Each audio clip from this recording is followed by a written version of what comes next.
کیا آپ کو پتا ہے لیاری کا وہ چہرہ جس نے گینگ اور سیاست کو ملایا تھا؟ اس کا نام ہے عزیر جان بلوچ۔ کیا یہ واقعی میں معصوم تھا؟ تو چلیے یہ سب جو ہے نا چیٹ جی پی ٹی سے پوچھتے ہیں۔ یہ عزیر بلوچ کون تھا؟ اور مجھے یہ بتا دے اس نے کب گینگ جوائن کی تھی؟ عزیر بلوچ لیاری کے ایک بدنام گینگسٹر اور کرائم لارڈ تھے جو پیپلز امن کمیٹی کے سربراہ تھے۔ انہوں نے تقریباً سن 2001 میں جرائم کی دنیا میں قدم رکھا اور رحمان ڈکیت کے بعد لیاری کے گینگ وار کی قیادت سنبھالی۔ کیا آپ ان کے جرائم کے بارے میں کچھ اور جاننا چاہتے ہیں؟ واو، اس نے تو ڈائریکٹ اس کی بے عزتی کرا دی۔ اس نے کہا کہ یہ ایک بدنام گینگ لیڈر تھا۔ اس نے تو کبھی رحمان ڈکیت کو بھی ایسا نہیں کہا تھا، لیکن اس نے ابھی عزیر بلوچ کو بدنام گینگ لیڈر بولا۔ اب جو ہے نا آپ لوگوں کو کیا لگتا ہے کمنٹس میں بتا دیجئے۔ میرا کوشچن نمبر 2 اے آئی آپ سے یہ ہے، یہ جو عزیر بلوچ ہے نا رحمان ڈکیت کے بعد کیسا لیڈر بن گیا؟ رحمان ڈکیت کی موت کے بعد عزیر بلوچ نے پیپلز امن کمیٹی کا کنٹرول سنبھال لیا۔ اس کی لیڈرشپ میں یہ تنظیم ایک طرح سے سیاسی اور عسکری دونوں شعبوں میں مضبوط ہو گئی۔ اس نے سیاسی سرپرستی حاصل کی جس سے طاقت اور بڑھ گئی، لیکن ساتھ ہی گینگ وار، اغوا برائے تاوان اور دوسری بڑی جرائم میں بھی ملوث ہو گئی۔ کیا آپ اس کے کسی خاص پہلو کے بارے میں جاننا چاہتے ہیں؟ واو، آپ نے اتنا اچھا ڈسکرائب کیا ہے۔ ابھی تک اس پہ بہت سے لوگوں نے ویڈیو بنایا ہے، لیکن یہ جو ہے نا بڑا زبردست ڈسکرائب کرتا ہے۔ آپ لوگوں کو کیا لگتا ہے؟ جو بھی لگتا ہے نا کمنٹس میں بتا دیجئے۔ یہ جو عزیر بلوچ ہے نا، کیا اس کے پاس سرکاری سپورٹ تھا کہ نہیں؟ عزیر بلوچ کو سیاسی اور سرکاری طور پر کافی سپورٹ حاصل رہی تھی۔ ان پر پاکستان پیپلز پارٹی کے ساتھ تعلقات کے الزامات بھی لگے اور ان کی کئی رہنماؤں کے ساتھ تصاویر بھی سامنے آئیں۔ یہ کہا جاتا تھا کہ انہیں حکومتی سرپرستی کی وجہ سے کارروائیوں میں آسانی ہوتی تھی۔ تاہم بعد میں ان کے تعلقات خراب ہوئے اور ان پر آپریشن بھی کیا گیا۔ کیا آپ اس تعلق کے کسی خاص پہلو کے بارے میں جاننا چاہتے ہیں؟ واو، امیزنگ! اس کا تعلقات تو بڑوں کے ساتھ تھی۔ آپ لوگوں کو کیا لگتا ہے دھرندر مووی میں دکھایا تھا، کیا یہ اس سے ملتا جلتا ہے؟ یہ جو ہے نا میں نے آپ لوگوں پہ چھوڑا ہے کہ آپ لوگ کمنٹس میں بتا دیجئے، یہ جو دکھا رہا ہے اور جو دھرندر مووی میں تھا، کیا یہ دونوں سیم ہے؟ یہ جو عزیر بلوچ ہے نا، اس پہ کتنے قتل کے الزامات ہے؟ عزیر بلوچ پر قتل کے بہت سے مقدمات درج ہیں، جن میں ٹارگٹ کلنگ، مخالف گینگ کے ارکان کو مارنا اور پولیس اور رینجرز اہلکاروں کے قتل کے الزامات شامل ہیں۔ کچھ رپورٹس میں تو ان پر ان کے اعترافات کی بنیاد پر 198 قتل کے الزامات لگائے گئے ہیں۔ تاہم کئی مقدمات میں وہ بری بھی ہو چکے ہیں ثبوتوں کی کمی کی وجہ سے۔ کیا آپ کسی خاص مقدمے کے بارے میں جاننا چاہتے ہیں؟ Amazing, fantastic!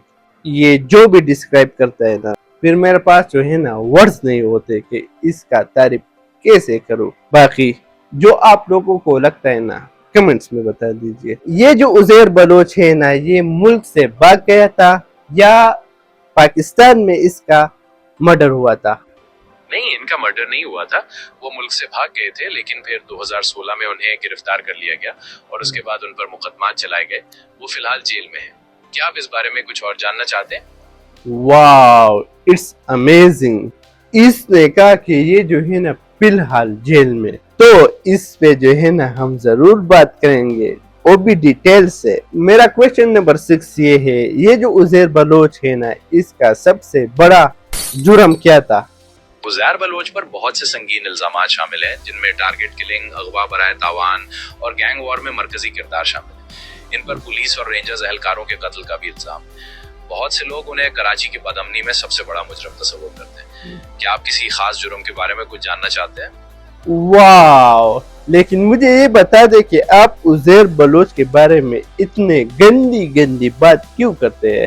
ہم نے پہلے رحمان ڈکیت کے بارے میں بھی آپ سے پوچھا، لیکن اتنا گندی بات رحمان ڈکیت کے بارے میں نہیں کی تھی، لیکن اس کے بارے میں کیوں کر رہے ہو؟ دیکھیں، میرا مقصد کسی کے بارے میں برا بھلا کہنا نہیں ہے۔ میں صرف آپ کو وہ معلومات فراہم کر رہا ہوں جو ریکارڈ پر ہیں۔ عزیر بلوچ پر سنگین الزامات ہیں اور وہ جیل میں ہیں، اس لیے ان کے بارے میں جو کچھ کہا گیا ہے وہ حقائق پر مبنی ہے۔ رحمان ڈکیت بھی ایک گینگسٹر تھے، لیکن عزیر بلوچ کی کارروائیوں کا دائرہ وسیع تھا۔ کیا آپ کسی خاص بات پر پریشان ہیں؟ واو، اس نے تو اتنا اچھا بتا دیا کہ اب جو ہے نا میں دوبارہ اس سے کوشچن یہ نہیں پوچھوں گا، کیونکہ یہ جو ہے نا کلیئر ہو گیا۔